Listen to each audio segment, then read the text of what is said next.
To talk about women in the draft is Representative Warren Davidson. Representative Warren Davidson, thank you so much for being here with us today. It's an honor. Thank you. So, Congressman, should women be included in the draft? Why or why not?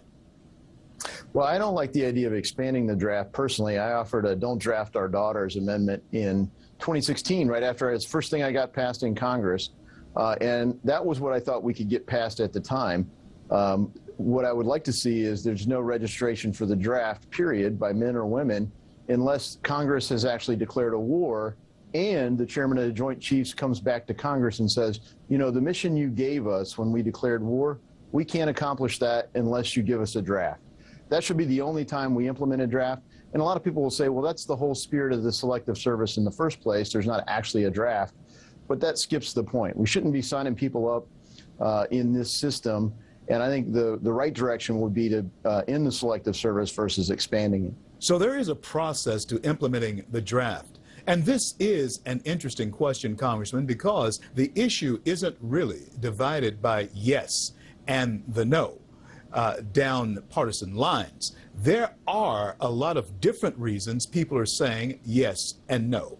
Do you see any potential for new or maybe other alliances to form over this issue? Yeah, I hope so. I don't know in the time that we have between now and next week there will be. You know, I worked with Congresswoman Tulsi Gabbard when she was here. We agreed we'd like to end the draft. We didn't get a vote on that version. I think she offered the full end of Selective Service in 2016, and her amendment was not made in order.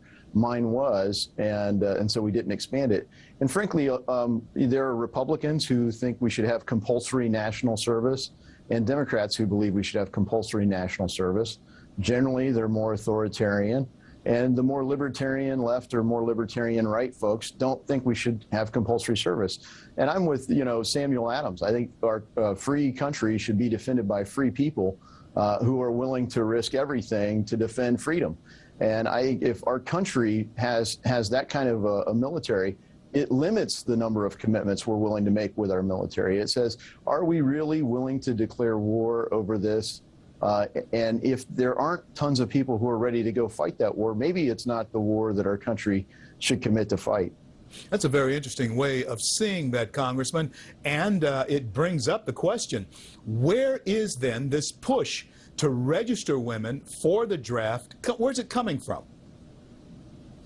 Well, it's coming from the people that want a permanent structural military. I mean, if you look at you know, Eisenhower's farewell address, he cautioned against two groups: the military-industrial complex, that's well known, and these people that want a permanent, endless war kind of society will need folks to be ready to, because those wars could escalate and expand.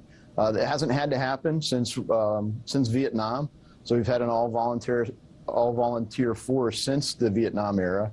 And the absolute worst possible draft I think we could think of was the Vietnam era draft. If we did need one, we would want every able-bodied person to contribute to the extent we could. The ideal would be that we have free people defending a free country. In your opinion, and I have 4 daughters, a son, all of them are military-aged kids. In your opinion, what is the strongest argument against this draft?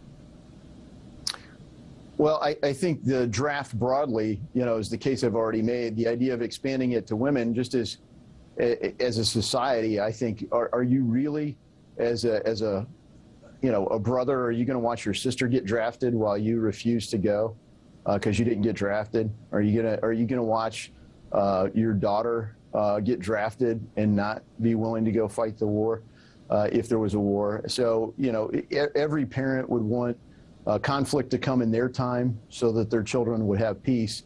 And I think that's probably especially true of the kind of feel that we have for women. I have a 24-year-old daughter.